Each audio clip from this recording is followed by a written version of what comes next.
Hello guys, welcome to the another video of computer learning. तो last class में हम लोगों ने पढ़ा था इन सभी टॉपिक्स के बारे में, जैसे कि why computer is learning, what is computer and its type, what is data information and program software, what is the principle of computer, parts of computer, difference between hardware and software, difference between system software and application software, interaction of user with computer. इन सभी topics के बारे में मैंने already एक video बना के डाल दिया है। अगर आपको इन पे कोई भी प्रॉब्लम है या कोई क्वेश्चन है तो आप पिछले वीडियो में जाके उसमें कमेंट कीजिए, मैं रिप्लाई करूँगा। आज के इस वीडियो में मैं कंप्यूटर के पेरिफेरल डिवाइसेस के बारे में कुछ नॉलेज दूंगा। तो सबसे पहला पेरिफेरल डिवाइसेस होता है कीबोर्ड। ये है कीबोर्ड। पेरिफेरल कहने का मतलब हुआ ऐसा कंप्यूटर डिवाइस जिसको हम एक कंप्यूटर से खोल के दूसरे कंप्यूटर में लगा सकते हैं। That can be exchange from one two another is called peripheral. तो सबसे पहला आता है कीबोर्ड। कीबोर्ड क्या होता है? A computer keyboard is one of the primary input device used with a computer. Computer keyboard computer का प्राइमरी इनपुट डिवाइस है। सेकेंड में आता है आपका mouse. It is use to feed the data into computer in textual format. इसका use computer में किसी भी डेटा को इनपुट करना है, वो भी टेक्सचुअल फॉर्मेट में। टेक्सचुअल फॉर्मेट कहने का मतलब ये हुआ कि हम जो भी कीबोर्ड से इनपुट करते हैं, चाहे वो टेक्स्ट हो, नंबर हो, सिंबल हो या फिर कोई बटन स्पेशल कीज़ हो, उनका कन्वर्जन वो टेक्सचुअल फॉर्मेट में करता है, उसके बाद कंप्यूटर में फीड करता है।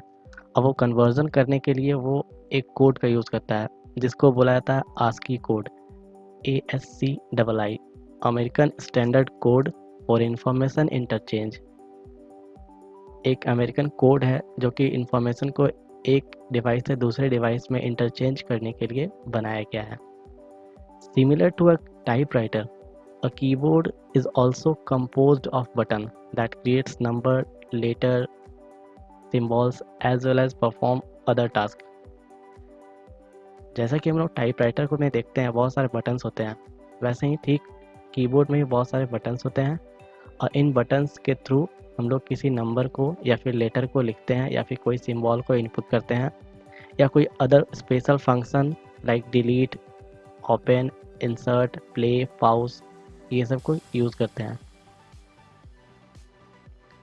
तो इस तरह से कीबोर्ड में बहुत सारे बटन्स होते हैं। अलग अलग कीबोर्ड में अलग अलग नंबर्स ऑफ बटन्स होते हैं। नॉर्मल कीबोर्ड में कुछ अदर अलग बटन्स होते हैं, गेमिंग कीबोर्ड में अलग बटन्स होते हैं। तो वैसे ही जो ये जो आप कीबोर्ड देख रहे हैं ये नॉर्मल कीबोर्ड है। इसके सारे बटन्स को अलग अलग टाइप्स में डिवाइड किया गया है। तो वो टाइप्स क्या क्या है ये आप देखिए। सबसे पहला टाइप्स आता है अल्फ़ाबेटिक कीज़। अल्फ़ाबेटिक कीज़ क्या होता है? जो अल्फ़ाबेटिक्स में आता है, जैसे आपको यहाँ सर्कल में आपको दिख रहा है ABCD A to Z, ये सारा अल्फ़ाबेटिक कीज़ है। नेक्स्ट की जाता है न्यूमेरिक कीज़।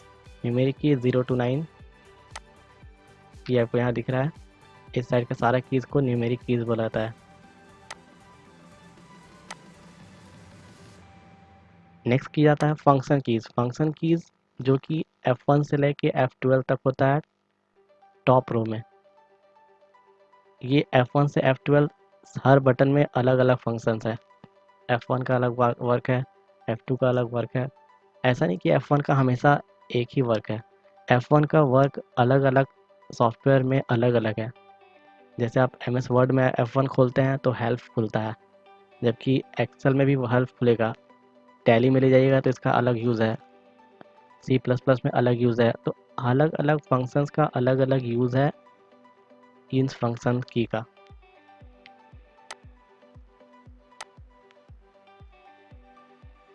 नेक्स्ट कीज़ आता है एरो की। एरो की 4 टाइप्स का होता है, लेफ्ट, राइट, टॉप, बॉटम। और लास्ट में कुछ स्पेशल कीज़ कीबोर्ड में होते हैं like inter, delete, space bar, insert, home, and, ये यहाँ पे रहते हैं। इन सब बटन्स को स्पेशल बटन बोला जाता है। जिसका स्पेशल फंक्शन है कुछ, जैसे कंट्रोल, अल्ट, विंडो, सबका अलग अलग फंक्शन है। नेक्स्ट पेरिफेरल डिवाइस आता है माउस। माउस भी दो टाइप्स का होता है, एक नॉर्मल माउस जो हम लोग यूज़ करते हैं और दूसरा गेमिंग माउस। नॉर्मल माउस में 3 बटन होते हैं और गेमिंग माउस में 3 से ज़्यादा बटन होते हैं। तो माउस होता क्या है? एक computer mouse is hand held input device. Computer mouse एक हैंड हेल्ड इनपुट डिवाइस है जो हाथ में रख पकड़ के इसको चलाया जाता है। That controls a cursor in a GUI format, जो कि कंप्यूटर में जो एरो कीज जो डिस्प्ले होते हैं कर्सर, उसको कंट्रोल करता है। इसका यूज़ है किसी भी फाइल, फोल्डर या फिर आइकन्स को सेलेक्ट करना या फिर मूव करना, जो कि कंप्यूटर के मॉनिटर पे डिस्प्ले हो रहा है। That controls a cursor in GUI and can move and select text, icon, files and folders on the computer. इसमें जो 3 की होते हैं उन सभी बटन्स को एक लेफ्ट की बुलाता है, एक राइट की बुलाता है और तीसरा स्क्रॉल बटन बुलाता है। इन सभी बटन्स का यूज़ क्या है? लेफ्ट की, this key is used to select और point the displayed option on the monitor. Left click का की का यूज़ होता है जो मॉनिटर में ऑप्शन डिस्प्ले हो रहे हैं उसमें से किसी एक को सेलेक्ट करना या फिर पॉइंट करना। पॉइंट मतलब अगर मॉनिटर पे कोई ऑप्शन डिस्प्ले हो रहा है जो कि एक बटन है अप डाउन का, तो बटन पे क्लिक करना यानी कि क्लिक कर रहे हैं, यानी कि वो पॉइंट कर रहे हैं। और सेलेक्ट करना मतलब कि ड्रैग एंड ड्रॉप करके सेलेक्ट जो करते हैं वो सेलेक्ट करना। दूसरा बटन आता है राइट बटन। राइट की का यूज़ क्या होता है? This key is use to display the function that we can perform on any object. Monitor पे डिस्प्ले होने वाला कोई भी ऑब्जेक्ट, चाहे वो फाइल हो, फोल्डर हो या फिर इमेज फाइल हो, कुछ भी हो, उसमें हम क्या क्या परफॉर्म कर सकते हैं एक्शन को, जो जो एक्शन परफॉर्म किया जा सकता है वो सारे ऑप्शंस को डिस्प्ले करता है। लाइक किसी हम MP3 फाइल में अगर राइट क्लिक करते हैं तो MP3 को क्या कर सकते हैं? ओपन कर सकते हैं? नहीं, MP3 को प्ले किया जाता है, वहाँ पे प्ले का ऑप्शन आएगा। ठीक है, MP3 में प्ले होगा। कॉपी कर सकते हैं, कट कर सकते हैं, MP3 का रीनेम कर सकते हैं, डिलीट कर सकते हैं, उसके प्रॉपर्टी को देख सकते हैं, उसको सेंड कर सकते हैं किसी फाइल में। ये सब काम MP3 में किया जाता है। अगर हम किसी फोल्डर में राइट क्लिक करेंगे तो वहाँ पे प्ले ऑप्शन नहीं आएगा, वहाँ पे ओपन ऑप्शन आएगा, क्योंकि फोल्डर को ओपन किया जाता है ना कि प्ले। तो फोल्डर में आएगा open, cut, paste, copy. Paste इसमें क्यों आ रहा है? क्योंकि फोल्डर में हम कुछ पेस्ट भी कर सकते हैं, इसीलिए पेस्ट आ रहा है, जबकि पेस्ट का ऑप्शन फाइल में नहीं आएगा। फाइल में ओपन आएगा, कट आएगा, कॉपी आएगा, डिलीट आएगा, रीनेम आएगा। इस तरह हर ऑब्जेक्ट में अलग अलग ऑप्शन डिस्प्ले करता है। नेक्स्ट बटन आता है स्क्रॉल बटन। स्क्रॉल बटन, इसका यूज़ क्या होता है? This button is use to scroll the displayed list of data either from top to bottom और लेफ्ट टू राइट।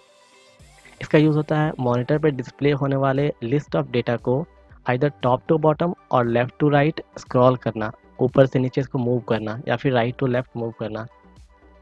जैसे कि आपने किसी इमेज को जूम कर दिया, 500% तक जूम कर दिए, तो हम उसको लेफ़्ट टू राइट अगर मूव करते हैं, जैसे हम स्क्रॉल बटन को ऊपर नीचे करते हैं तो वो इमेज ऊपर नीचे स्क्रॉल होता है, लेकिन लेफ़्ट टू राइट स्क्रॉल नहीं होता। मैंने यहाँ लिखा है लेफ़्ट टू राइट भी स्क्रॉल होता है। इसका मतलब चौथा बटन एक हिडन बटन है जो कि स्क्रॉल बटन के नीचे लगा होता है, ठीक नीचे अंदर में। जब हम स्क्रॉल बटन को प्रेस करते हैं, लाइक लेफ़्ट क्लिक और राइट क्लिक, जैसे लेफ़्ट क्लिक को क्लिक करते हैं वैसे ही स्क्रॉल बटन भी क्लिक होता है। तो हम जैसे ही स्क्रॉल बटन को क्लिक करते हैं वो नीचे वाला बटन क्लिक हो जाता है। और होता क्या है कि नॉर्मल एरो, सिंपल एरो रहता है, जैसे हम इसको प्रेस करते हैं वो एरो कन्वर्ट हो जाता है 4 डायरेक्शनल एरो में, 4 डायरेक्शनल एरो में। उसके बाद हम माउस को जहाँ भी मूव करेंगे उसके अकॉर्डिंग वो ऑब्जेक्ट मूव करेगा, स्क्रीन मूव करेगा। अगर हम माउस को राइट में मूव करेंगे तो पूरा ऑब्जेक्ट राइट में मूव कर जाएगा। माउस को अप डायरेक्शन में करेंगे तो अप होगा, माउस को अगर डायगनली भी मूव करेंगे तो वो डायगनली भी मूव करेगा। वो 4 डायरेक्शनल होता है एरो, जबकि वो डायगनली भी मूव कर सकता है। तो ये हुआ माउस।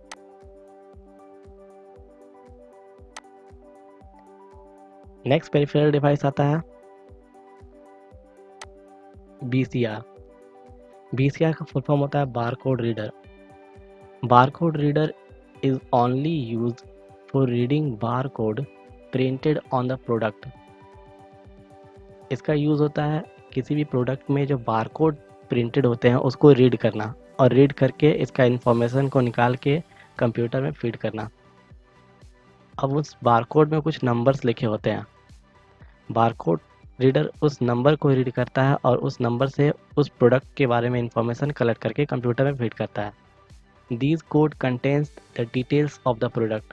अब वो प्रोडक्ट के बारे में डिटेल्स कंटेन्स करता है, जैसे कि वो प्रोडक्ट किस कंपनी का है, किस मैन्युफैक्चर का है, कब बना है, उसका एक्सपायरी डेट अगर है तो कब का है, उसका रिटेल प्राइस क्या है, होलसेल प्राइस क्या है, ठीक है, उसमें जीएसटी कितना लगा हुआ है, वो सारा कैलकुलेशन उस प्रोडक्ट कोड में होता है जिसको बार कोड रीडर ही रीड करता है। नेक्स्ट आता है आपका जॉयस्टिक। जॉयस्टिक का जनरली यूज सिर्फ गेम खेलने में होता है। इसमें बहुत सारे बटन्स होते हैं अलग अलग फंक्शंस को परफॉर्म करने के लिए। Joystick is used for playing games only. This can be easily seen in game parlour. Game parlour में इसको आसानी से देखा जा सकता है। इसमें बहुत सारे बटन्स होते हैं गेमिंग को कंट्रोल करने के लिए। नेक्स्ट पेरिफेरल डिवाइस आता है ऑप्टिकल मार्क रीडर, OMR। आप लोग में से बहुत लोग जो एग्ज़ाम देते होंगे OMR सीट पे, तो आप लोग वहाँ पे नेम लिखते हैं कलर करके। तो OMR जो होता है ऑप्टिकल मार्क रीडर, ये उस OMR सीट को रीड करने का काम करता है, और रीड करके आपके करेक्ट आंसर सीट से मैच करता है और उस इंफॉर्मेशन को कंप्यूटर में फीड करवाता है। तो OMR is use to read the mark done by any student in their examination sheet. जो भी हम लोग एग्जामिनेशन सीट में आंसर में मार्क करते हैं उसको रीड करने का काम करता है ये OMR। नेक्स्ट पेरिफेरल डिवाइस आता है MICR। MICR का फुल फॉर्म होता है magnetic ink character reader. MICR is used by bank while reading check information by magnetic character printed on the check। Cheque में आपको कुछ डॉटेड मैग्नेटिक कैरेक्टर लिखा होता है, प्रिंटेड होता है, जिसमें कि चेक नंबर लिखा होता है वो। अब उस चेक नंबर को MICR रीड करके बताता है कि ये नंबर वैलिड है या नहीं, या फिर चेक इनवैलिड तो नहीं हो गया है, या फिर वो चेक कोई अपना ऑनलाइन जाके उस चेक को कैंसिल तो नहीं किया है। वो चेक के बारे में सारा इन्फॉर्मेशन ये कलेक्ट करता है MICR, और फिर कंप्यूटर में फीड करवा देता है। तो ये सब जितने भी डिवाइस है वो सब कंप्यूटर में कुछ ना कुछ डेटा को फीड करने का काम कर रहा है। जैसे कि नेक्स्ट इनपुट डिवाइस है माइक। माइक का यूज़ तो सबको जानता होगा। माइक का काम होता है, mic is use to receive the voice और any sound and send it to the device in which the mic is connected। इसका काम होता है कि यूज़र के वॉइस को या फिर किसी भी साउंड को रिसीव करना, और जिस डिवाइस से माइक कनेक्टेड है उसमें उसको फीड करवा देना। चाहे आपका माइक साउंड बॉक्स से कनेक्ट हो, म्यूज़िक प्लेयर से कनेक्ट हो, कंप्यूटर से कनेक्ट हो, मोबाइल से कनेक्टेड हो, किसी भी से आप कनेक्ट करें, वो माइक का काम बस इतना ही है कि वो यूज़र के वॉइस को लेना और उसके बाद उसको कन्वर्ट कर देना एनालॉग सिग्नल में और कंप्यूटर में भेज देना। तो नेक्स्ट इनपुट डिवाइस आता है scanner. Scanner is used to scan the printed data and send it to the device in which it is connected. Scanner का काम क्या होता है, किसी भी प्रिंटेड डेटा को स्कैन करना और उसके बाद उसका एक कॉपी बना के कंप्यूटर में फीड करवा देना। प्रिंटेड डेटा, प्रिंटेड डेटा क्या होता है? देखिए, जब भी हम कोई फाइल को बनाते हैं, अगर हम एम एस वर्ड में कोई फाइल बनाएं कंप्यूटर पे और फाइल बना के उसको सेव कर दिए कंप्यूटर पे, अभी हम उसको प्रिंट नहीं किए हैं, सिर्फ सेव किए हैं, तो जो सेव डाटा हुआ उसको बोला जाता है soft copy data. Soft copy है, उसको हम कभी भी एडिट कर सकते हैं। लेकिन जब हम उसको प्रिंटेड कर देते हैं, जब उस डेटा को प्रिंट कर देते हैं, तो वो बन जाता है हार्ड कॉपी। तो सॉफ्ट कॉपी वो होता है जो कि कंप्यूटर में सेव है आपका, जिसको अभी हम प्रिंट नहीं किए हैं। अगर आप उसको एक बार प्रिंट करके निकाल दिए तो प्रिंटेड डेटा जो हो गया वो आपका हार्ड कॉपी हो गया।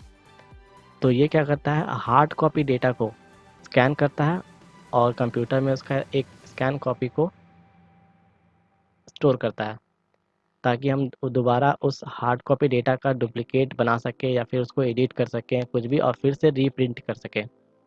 तो ये होता है स्कैनर, ये उसका इमेज को स्कैन करता है बस। नेक्स्ट आता है प्रिंटर। देखिए, प्रिंटर प्रिंटर होता क्या है? Printer is use to print the information displayed on the monitor by the help of laser and ink। Printer का यूज़ होता है किसी भी टेक्सचुअल या फिर ग्राफिकल डेटा जो कंप्यूटर के मॉनिटर पे डिस्प्ले हो रहा है, चाहे वो इमेज हो या फिर कोई प्रेजेंटेशन हो, डॉक्यूमेंटेशन हो, एक्सेल का फॉर्मेट हो या कोई नॉर्मल डॉक्यूमेंट हो जिसमें कि सिर्फ टेक्स्ट लिखा हुआ है, उसको ये क्या करता है, लेज़र और इंक के मदद से प्रिंट आउट करके हार्ड कॉपी को निकालता है। उस सॉफ्ट कॉपी डेटा को हार्ड कॉपी में कन्वर्ट करता है प्रिंटर। प्रिंटर का टाइप्स होता है बहुत सारा, जैसे कि लेज़र प्रिंटर जो लेज़र का यूज़ करता है, इंकजेट प्रिंटर जिसमें इंक का यूज़ किया जाता है, फिर आया डॉट मैट्रिक्स प्रिंटर जिसमें डॉट डॉट इंक का यूज़ किया जाता है। इंक होता है पर वो डॉटेड फॉर्मेट में, ठीक है। नेक्स्ट आता है plotter. Plotter same as printer होता है, सेम काम प्रिंटर के जैसा काम करता है, पर ये बड़ा फॉर्मेट यूज़ करता है। जैसे कि प्रिंटर से कितना मेनली आप जो नॉर्मल पेज आता है उससे प्रिंट करते हैं, पर पे पर प्लोटर क्या होता है कि बड़ा साइज़ का प्रिंटिंग कर सकता है। देखिए, plotter is used same as a printer but it is a large size printer which prints flex, poster, banner, जो भी बड़ा बड़ा पोस्टर हो गया वो सबको प्रिंट करने का काम करता है, या फिर फ्लैक्स हो गया, या फिर बड़े बड़े कंपनीज की बैनर हो गई, वो सब चीज़ में प्रिंट होता है। प्लोटर से हम लोग क्लॉथ्स में भी प्रिंट कर सकते हैं, प्लास्टिक में भी प्रिंट कर सकते हैं, पेपर में भी प्रिंट कर सकते हैं, और आजकल पोस्ट बैनर बनाने के लिए प्लास्टिक पेपर यूज़ किया जाता है जो कि क्लॉथ्स और प्लास्टिक रबर का दोनों का मिक्स होता है, उसमें भी हम इसे प्रिंट कर सकते हैं। जबकि प्रिंटर से नॉर्मल सिर्फ पेपर में ही प्रिंट किया जा सकता है। नेक्स्ट डिवाइस आता है मॉनिटर। मॉनिटर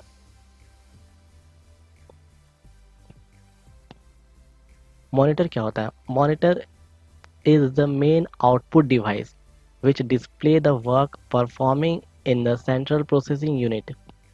मतलब ये मेन आउटपुट डिवाइस है, सबसे मेन आउटपुट डिवाइस मॉनिटर को ही बोला जाता है। क्यों? क्योंकि इसका वर्क जो है वो काम क्या है कि सीपीयू के अंदर होने वाले टास्क को यूज़र के सामने दिखाना। हम कंप्यूटर में जो भी टास्क कर रहे हैं सीपीयू के अंदर काम करते हैं, वो सीपीयू के अंदर क्या काम कर रहे हैं, कैसे काम कर रहे हैं, उसको दिखाने का काम ये मॉनिटर करता है।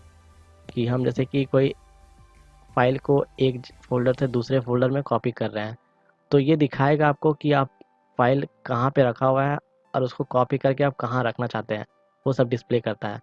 सीपीयू के अंदर हम गाना को प्ले कर रहे हैं, तो वो गाना कहाँ रखा हुआ है, उसमें हम राइट क्लिक किए, प्ले किए हैं, तो प्ले होने के बाद अगर वो नॉर्मल ऑडियो रहेगा, MP3 रहेगा, तो वो आपका स्पीकर से निकलेगा आवाज़। लेकिन वो अगर वीडियो रहेगा तो स्पीकर प्लस मॉनिटर दोनों में आपका डिस्प्ले होगा। यहाँ भी डिस्प्ले हो रहा है प्लस उसका आउटपुट स्पीकर से भी निकल रहा है। तो मॉनिटर एक मेन आउटपुट डिवाइस है जो कि सीपीयू के अंदर होने वाले टास्क को यूज़र के सामने डिस्प्ले करता है। इसके थ्रू ही हम लोग सीपीयू में काम कर सकते हैं। अगर हम मॉनिटर को बंद कर दें तभी कि सीपीयू के अंदर हम काम कर सकते हैं, पर हमको पता नहीं चलेगा कि हम कहाँ काम कर रहे हैं। नेक्स्ट हम लोग पढ़ेंगे टाइप्स ऑफ मॉनिटर। मॉनिटर के कितने टाइप्स होते हैं? सबसे पहला टाइप्स आता है CRT। ये है CRT। CRT का फुल फॉर्म होता है कैथोड रे ट्यूब। एक्चुअली इसमें कुछ मेरिट्स भी है, कुछ डिमेरिट्स भी है, इसलिए ये आउटडेटेड हो गया। देखिए क्या क्या इसमें फीचर है। हाई पावर कंजम्पशन, ये बहुत ही ज़्यादा हाई पावर कंजम्पशन होता था इसमें। एक्चुअली ये प्राइस बहुत कम है पर इसका पावर ज़्यादा कंजम्पशन होता था। ये faster than LCD in response time, मतलब LCD के कंपेरिजन में इसका रिस्पॉन्स टाइम अच्छा होता था पर इसका साइज़ बहुत बड़ा होता था। No image confinement, image quality इसमें कुछ खास नहीं था क्योंकि इसमें रिजोल्यूशन बहुत कम था। रिजोल्यूशन आपको पता होगा कि रिजोल्यूशन जो होता है वो इमेज के क्वालिटी को इफ़ेक्ट करता है। जितना हाई रिजोल्यूशन उतना ज़्यादा इमेज क्वालिटी अच्छा हो जाता है। इसका रिजोल्यूशन लो होने के कारण इसका इमेज क्वालिटी भी ख़राब था। नेक्स्ट है आपका LCD मॉनिटर। LCD का फुल फॉर्म है लिक्विड क्रिस्टल डिस्प्ले। एक्चुअली इस डिस्प्ले के अंदर एक लिक्विड पार्टिकल्स होते हैं। जब भी आप LCD मॉनिटर को उंगली से प्रेस करते हैं तो आप देखते हो कि कुछ सेकंड के लिए वहाँ पे एक ब्लैक स्पॉट आ जाता है क्योंकि वहाँ से वो लिक्विड रिमूव हो जाता है। और जैसे ही वो आप उंगली को वहाँ से हटाते हैं फिंगर को, तो इम्प्रेशन हटने के कारण फिर से वापस से वो लिक्विड उस स्पेस को फिल कर देता है, जिसके और इसी लिक्विड के कारण ही किसी भी चीज़ को डिस्प्ले करने का काम ये LCD मॉनिटर करता है। ये साइज़ में काफ़ी छोटा होता है CRT के कंपैरिजन में, इसलिए। और यहाँ पे CRT में एक पिक्चर ट्यूब लगा होता था, इसमें वो पिक्चर ट्यूब नहीं होता है, वो यहाँ पे LED बल्ब्स होते हैं। नीचे में LED बल्ब्स होते हैं जो कि पिक्चर को ट्रांसफॉर्म करते हैं इस लिक्विड के अंदर। इसके थ्रू ये डिस्प्ले करता है, इसलिए ये लेस पावर कंजम्पशन होता है इसमें, क्योंकि इसमें कैथोड रे ट्यूब के कंपैरिजन में एक ट्यूब नहीं होता है जो बल्ब के जैसा जलता है। ये कॉस्टलियर देन CRT होता है। कॉस्टली होने के साथ इसमें डिमेरिट्स क्या था कि ये CRT से थोड़ा सा स्लो है रिस्पॉन्स टाइम में, जो कि पहले ही बताया गया था। इसलिए CRT को हटा के LCD लाया गया और LCD को हटा के LED लाया गया, जो भी बताऊंगा मैं। इसका साइज़ स्मॉलर होता था, इसका इमेज क्वालिटी अच्छा होता था क्योंकि इसमें CRT के कंपैरिजन में हाई रिजोल्यूशन डाला गया है। इसमें इमेज क्वालिटी अच्छा करने के लिए इसका रिजोल्यूशन बहुत ही ज़्यादा अच्छा होता है। नेक्स्ट आता है आपका LED। LED का फुल फॉर्म होता है लाइट इमिटिंग डायोड। जैसा कि अभी मैंने बताया कि LCD को आप जब फिंगर से प्रेस करते हैं तो वहाँ पे कुछ आपका लिक्विड पार्टिकल्स दिखता है जो कि LED में नहीं होता। अगर आपके पास एक LED है तो उसको आप प्रेस कीजिएगा तो बहुत ही कम समय के लिए हल्का सा ब्लैक स्पॉट आता है, जबकि LCD में बहुत टाइम के लिए आता है। थोड़ी देर में वो हटते हटते टाइम होगा। LED बहुत ही थिन होता है एज़ कम्पेयर टू LCD। ये ज़्यादा एक्सपेंसिव भी नहीं है। इसका डिमिंग रेंज बहुत ज़्यादा हाई होता है, मतलब कि जैसे कि आप LCD में देखते होंगे कि कॉर्नर कॉर्नर पे लाइट ज़्यादा होता है, जबकि LED क्या होता है, इसका डिस्प्ले में चारों साइड इक्वल डिस्प्ले कलर होता है। डिमिंग रेंज बहुत ही अच्छा होता है। अगर आप इसका ब्राइटनेस कम करेंगे तो हर जगह इक्वली ब्राइटनेस कम होता है, जबकि आपको LCD में ऐसा नहीं दिखता। ये बहुत ही ज़्यादा रिलायबल होता है। नेक्स्ट फीचर है इसका lower temperature and consumption of much less power. इसमें टेम्परेचर भी बहुत हल्का होता है और ये बहुत ही कम पावर कंज्यूम करता है। ये लेस देन 20 वाट से भी कम पे आपका चल सकता है, इसलिए ये पावर कंजम्पशन भी बहुत कम करता है, इसलिए ये एक्सपेंसिव नहीं हुआ। इसका contrast ratio as compare to CRT और LCD बहुत हाई होता है।